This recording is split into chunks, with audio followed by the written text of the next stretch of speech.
When a proton is released from rest in a room, it starts with an initial acceleration a0 towards west. When it is projected towards north with a speed v0, it moves with an initial acceleration 3e0 towards west. What will be the electric and magnetic fields respectively? In order to solve this problem, we need to analyze the forces that are acting on the proton in both the cases and deduce the electric and magnetic fields.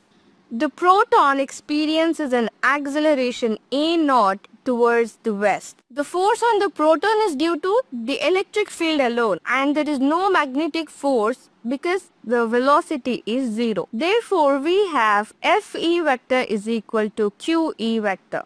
Fe can be written as m into a0 and Q can be written as E. So this equation will become m a0 vector is equal to E vector. So the electric field E vector is towards the west with a magnitude of m a0 by E. The proton has an initial velocity v0 vector which is directed towards north. The proton experiences an acceleration of 3a0 towards west. This acceleration is due to the combined effect of electric and magnetic field. Therefore, the total force is given by F is equal to QE plus Q into V into B. Breaking these components westwards, we get M into 3A naught is equal to E into E plus E into V naught B. And substituting E vector as MA naught by E and solving it in terms of B, we get B is equal to 2MA naught by EV naught.